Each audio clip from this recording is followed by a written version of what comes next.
Good morning, sunshines, and welcome back to our Game of Thrones episode reviews. I'm super happy to be doing this. I did it 2 years ago.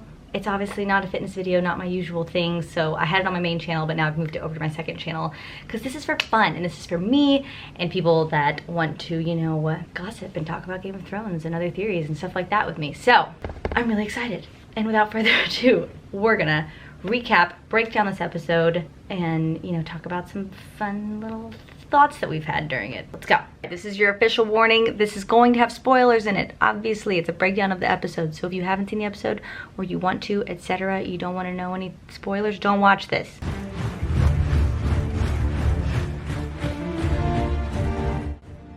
So opening scene, we have Jon and Daenerys with their, you know, army and posse just coming up into Winterfell. And it's cool because it's obviously like a direct parallel to that first pilot episode where like Bran's climbing on top of the buildings and shit, and then Arya's trying to like climb on top of something so she can get a better view when Robert and Cersei are coming to visit Winterfell for the first time to ask Ned Stark to be at the hand of the king. I think it is cool how they tried to kind of mirror those two scenes. Oh, and then you just have this iconic moment with Jon and Daenerys, and they just look so cool next to one another, and Daenerys' outfit is like, damn girl, damn, look at that outfit.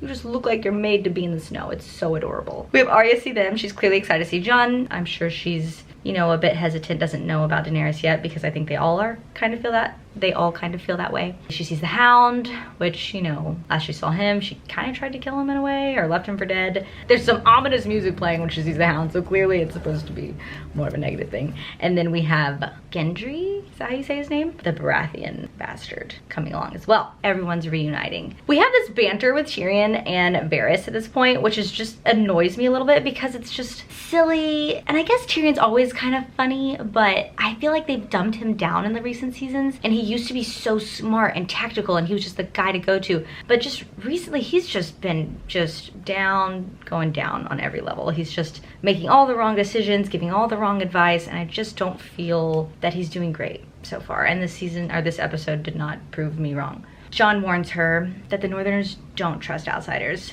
No shit, Sherlock. Daenerys sees her babies across the sky and she gives this cute little smirk to them. They fly overhead. Obviously, everyone's terrified because they're roaring and they seem like they're about to burn the city down. Obviously, they don't. They're just making a show, you know. I just love that show of power from Daenerys. It makes me like get goosebumps and shit. I love the dragons. Clearly they had a dragon budget, but they didn't have a wolf budget and they didn't have an elephant budget, which we'll get to later. Arya sees the dragons and she's in awe, of course, you know, it's Arya. She's like, yeah, these guys are cool. Sansa sees the dragons. She's probably like, oh, well, this is terrifying and we're doomed.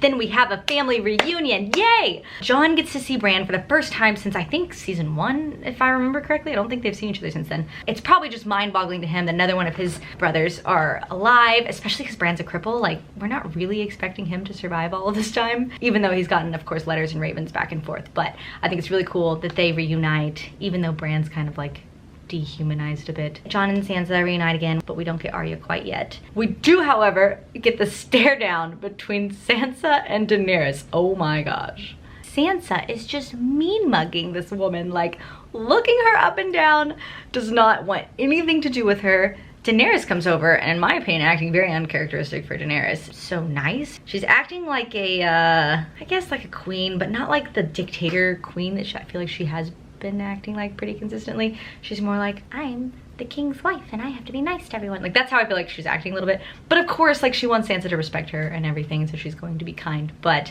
it just seemed a little uncharacteristic or out of character for Daenerys. We don't have time for all this. The Night King has your dragon. He's one of them now. The wall has fallen. The dead march south. And then Bran comes in. He's just like, so, by the way, your dragon's an undead creature now. The wall's busted down and they're literally outside our doorstep right now. Thanks for breaking the ice, Bran. Can always count on you to be socially awkward. Now we've got everybody in the Winterfell hall. They're having, you know, one of their very dark characteristic meetings. We have a little Mormont girl who stands up and she's pissed. She is just full of sass on this. She said, "Your Grace, but you're not, are you? You left Winterfell a king and came back a..." I swear she wanted to say a little bitch. Like, I just feel like that's what she wanted to say. She's like, we named you King of the North. We didn't name this random blonde bitch. I don't care how fire her outfit is. I'm just like, girl, I feel that you've had very sound logic before And I think that Jon's kind of doing the logical thing here, and he's the only one that is. I'm just very frustrated that this entire episode, no one's kind of thinking that the zombie apocalypse is sitting there. It's not like the zombie apocalypse, because zombies are kind of like random, doing their own thing. It's like a targeted, controlled zombie apocalypse that wants nothing else but to kill you all is coming, and you have these two creatures that can literally destroy them quite easily with dragonfire, and then armies and armies come with Daenerys, and they're just like, nah, we're kind of focusing on the titles here, and you're not the king of the north anymore, so fuck you. It's a little frustrating to me. Tyrion gets up and decides to talk for some reason, and I'm just like, Tyrion, in what world do you think the people of the north are gonna listen to you? They all hate you. I don't even blame them at this point, because like, your siblings are kind of assholes. This is another example just of Tyrion doing something stupid, out of character, not tactical, just an ignorant, dumb thing for him to do, because they're not going to react well to him being like, don't worry, the Lannister armies are coming too. It's like, what? Just talk about timing, bad timing. Like, you're not preaching to the right audience as you discuss these things. And also, I don't think those damn armies are coming anyway. We get to Sansa speaking some logic. Legitimately, like, how are we going to feed these extra armies and the extra 2 dragons? But I still kind of think the priority should be killing the army of the dead, because you're gonna be dead and then you won't need to feed anybody. But regardless, how are we gonna feed all these people? True, good point, Sansa. And I don't know either. That's a valid argument. Sansa asks, what do dragons eat anyway? And Daenerys says, whatever they want. It's just so funny. It's iconic. I love it. It's a meme. It's actually a meme. Then we have a little awkward interaction between Tyrion and Sansa, which I think is to be expected. Obviously, Sansa's like, I thought you were really smart, because he kind of was the last few seasons, and now he's lost his mind because he thinks Cersei's armies are actually coming. Fair point. Sansa continuing to spill some logic into the situation, besides the fact that she's, you know, not cool with the dragons. But then we have another iconic little scene where we get a finally we get a reunion between Jon and Arya, which we've been waiting for since season 1. They obviously had a good relationship when they were kids. They were both like kind of like outcasts of the family-ish, because Jon was a bastard and Arya wanted to be a knight, not a lady. So, you know, clearly that wasn't something that everyone else wanted for her. So I love their reunion. It just seems very sweet. I do think it's funny that Arya's just consistently disregarded by everyone. Jon's like, oh, have you used needle? And she's like, once or twice. I've slaughtered thousands. Just kidding.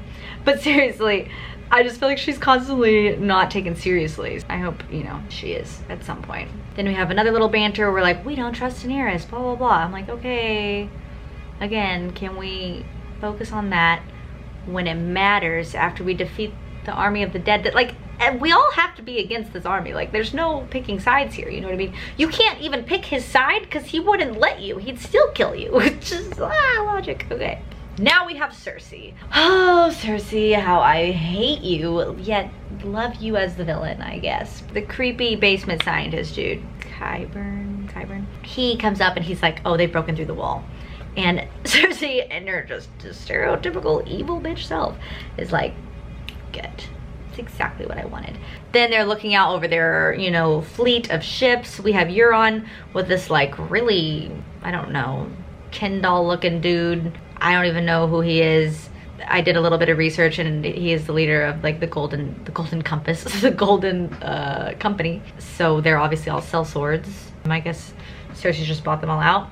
Then we have the Greyjoys. Okay, we've got Euron and Yara. He left Yara alive for some reason, which seems odd for him, because she's like his only threat to the Iron Islands, so I don't know why he would do that. But apparently he wanted someone to talk to. He is just, has this like full-on boner for Cersei, and it's just like, this is what I'm about to do. Look at me go. Which is annoying, because then he goes and actually does it. Like, what? Why are we giving him more, making him more big-headed than he already is? We have this interaction with Euron and Cersei. It's cringe. I just want to hit the guy in the face the whole time. He is just a nauseating fellow. I'm not a fan. They did a great job at making another character that I just dislike intensely. And somehow he convinces her into bed. And I don't know what her logic is there, if she's trying to manipulate him, which is typically the Cersei thing to do, or if she's just like, why not? I thought she was gonna like kill him in the bedroom or something, but I was like, I guess she doesn't want to kill him yet because she still needs him. So I don't even know. Then they have an episode on like whether he was good or not. Cersei like kind of boosts his ego. Again, I feel like she's just manipulating him for something, but I don't really know what, because she kind of already got what she wants from him So I just don't see why she would give in to him. But here's my theory, and it's the only thing I could think of that would give her a reason for manipulation, and that would be that if she is pregnant again, she doesn't want people to know. The other review thing that I watched said that Cersei was just disgusted by Euron after he like said he was going to put a baby in her belly. But I didn't see that as disgust towards Euron. I thought that she was just like upset and thinking about the baby in her belly at that time. Or maybe like, I didn't think that was towards him necessarily. I think that she did what she wanted with him. It was her power, it was her choice to do. So we'll wait and see like what advantage she got over that action. But she's done it before. Like, she uses her body to get her way in a lot of ways. So who knows? We'll see. We then get to our scene with Bronn, and we have Qyburn coming to tell Bronn that he wants him to kill Jaime and Tyrion with the crossbow that Tyrion used to kill Tywin. I don't know how I feel about this. I really can't see Bronn killing Jaime or Tyrion, honestly. I mean, it could happen because I guess he is a sellsword. He does like money, gold, riches, etc. But he seems also loyal. Like, he did save Jaime's life when Jaime was charging at Daenerys and the dragon in last season. And I think he cares about Jaime. So I don't think that'll happen, but I think it's going to go somewhere with it. I think perhaps he's going to be there to kill them, and then perhaps he does exactly the opposite and saves them instead. I don't know, but an interesting little nugget of information there. We'll see where that goes. Then Theon just pops in with a couple friends with some bow and arrows and gets his sister back, which seems weirdly very easy for them to do. Clearly she's not like that well protected. They go in, steal her back, and she's gonna return to the Iron Islands, which is cool. Like, good for her. That's where she's from. She makes a good logical point too. The Army of the Dead can't get there. They'll be safe there, and it'll also be a place for them to retreat if they need to, the armies that are on their side and whatnot. She headbutts him, but he's like half Reek, half Theon. He goes back and forth, but he's being Theon, and he wants to go back and fight for Winterfell because that's where he feels like he belongs. So good for him. You know, I think that's a good character arc for him. I was kind of annoyed when he jumped ship and didn't save her in the last season, so I'm glad that he did do this and decided to go back to Winterfell. I feel like Tyrion and Varys look so awkward in Winterfell. I don't know why. Davos pops in, he's like, they should get married. He always just seems to say random shit like that. Not like it's their decision anyway. You know what I mean? But cool on them to discuss it, I guess. Marriage does make sense at the end of the day. They're already banging, and especially after we get the knowledge bomb on Jon's heritage. But there's some mess because the dragons aren't eating because they're depressed, so they're in the north or something, right? And so their solution to that is to go ride the dragons out to some waterfall and make out in a very Ygritte-like scene. And with Daenerys saying a bunch of things that are so, like, not Daenerys-like. But I still enjoyed the scene. It was a little cringe, but like a cute cringe, you know what I mean? There were just some scenes in there or some lines in there that I'm just like, you've completely ruined horses for me. I'm like, okay, I guess. Did he even enjoy it? Like, I don't know. It's a little cringe. We could stay 1,000 years. No one would find us. We'd be pretty old. I'm like, what kind of cheesy ass writing is this? Can you imagine George R. R. Martin putting that into a script or into a book? I can't. But I don't know. Maybe I could be overthinking it. It's totally possible. Jon makes some awkward eye contact with the dragon while they're making out, which totally just reminds me of Max, because Max is like always in the background staring at me with direct eye contact, and when I'm doing anything and everything, I'm just like, bro, chill for a minute. But I suppose he's just, you know, being protective over his mom or something, maybe. Or maybe he likes Jon. I don't know. I don't even know what we were supposed to get out of that eye contact. I am glad that Jon can indeed ride the dragon. It also just further confirms the knowledge bomb that we get at the end, because I feel that probably only Targaryens can do that. Next we have Arya and the Hound meet up, or they come into contact with each other. You left me to die. First I robbed you. And I feel like the Hound is just like, you go, girl. That's my girl. Heartless as a motherfucker. Then she's getting Gendry, why don't I know how to say his name, to make this sort of, I don't know, something for her with her dagger. Some sort of tool. I don't know what it is, but I think it's going to be really cool, and I'm excited to see her use it. We have a moment with Sansa and Jon Snow again, and Sansa's back to annoying me. She annoys me a lot, but she did make some good points earlier in the episode. But now she's back. She's just going to bitch more about Daenerys. Did you bend the knee to save the North? Or because you love her? And I'm like, Sansa, can we think logistically here? Do you want to take on this army without her armies and dragons? Do you just want to take it on just with you guys? Is that what you want to do? Is that what you want to do? Doesn't make sense to me. So then we have Daenerys popping in on poor lil Sam. I love me some Sam. He's just a cute fellow. She's like, oh, thanks man for curing my homie of grayskin, or what's it called? Stone skin thing. She comes in to thank him for that, and then plot twist, she's like, also I burned your family to a crisp. And she kind of like, she doesn't smirk about it, but she does not give two shits that Sam's upset about this, which is just weird, because I'm like, where's your empathy here, girl? You were real mad when the dragons killed that one kid, and you made them all locked up in this stone mountain shit cave for ages. You were so sad that they killed that one kid, and then you're not gonna feel bad at all by the fact that you just killed this man's family. I think that's rude. And I also think it's kind of weird that Sam cares so much. I'm like, wasn't your dad like really, really mean? Really mean. Oh, I hated his dad in those episodes that we saw him being mean to Sam. I just hated him. Yeah, that scene, obviously, it was just like a catalyst to kind of get Sam to go in his little rage, to go, you know, run off. He runs into Bran outside, and Bran's like, okay, you're the one that's got to tell Jon.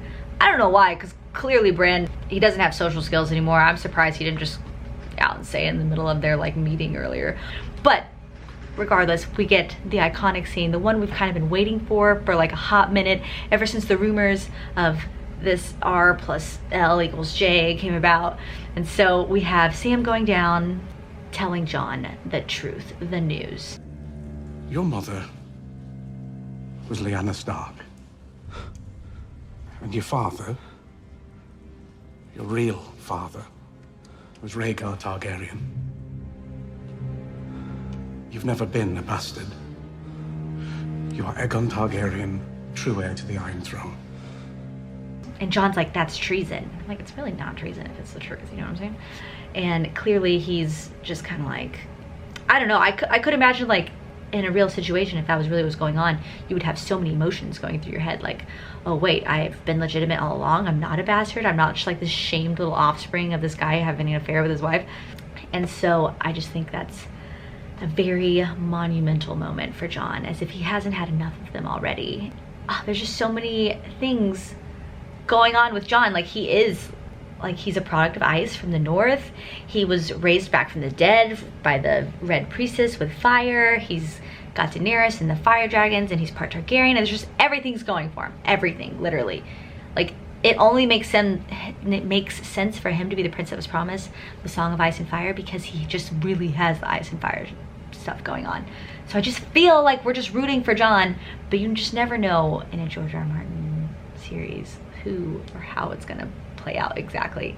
But at the moment, it seems to be supporting that. I think that, you know, Jon's gonna take it all. Okay, so now we have Beric and Tormund, and with the Wildings, a couple of the Night's Watch guys, they end up meeting up. They're at this place called the Last Hearth, whatever. So they're there. It's cool because I only saw this from watching other videos about the first episode, but in the opening intro sequence, you can see how the trail of blue, the Night King and the army, you can see their path because they're coming from through the wall, beyond the wall, and the first place they hit is the Last Hearth. So that's where these guys are. That's where they meet the Umber boy. He's got that typical like array of body parts around him, like the Night King and his homies like to do. It's also a good like throwback to the first episode, because that's like the first scene of Game of Thrones that we ever get in the pilot. The one guy of the Night's Watch finding the array of body parts in the snow, and that's kind of like a sign that that's where they are, that's where they're gonna be. They're probably about to fuck shit up, you know? Also, when this boy just pops out shrieking off the side of the wall, I'm like, We can double up on the horses. If the horses last, we'll get there before the dead. We just have to hope the night can just come first. I did not totally expect that. I jumped, I'm not gonna lie. And then they have to go warn Winterfell that the Night King is in fact here, which I kind of thought we knew, but you know, we gotta go with it. Judging by the trailer for next episode, they do in fact make it to Winterfell, which is cool. Then, oh my gosh, this part of the episode, I just forgot. I just haven't thought about it in so long, even though I just kind of rewatched the episodes. But Jaime gets to Winterfell. He's doing the right thing. You know what I mean? He's there. He's like, I'm here for humanity. I have to betray my family for this and throw away all my riches and my titles and everything, but I am here for humanity. He's feeling good.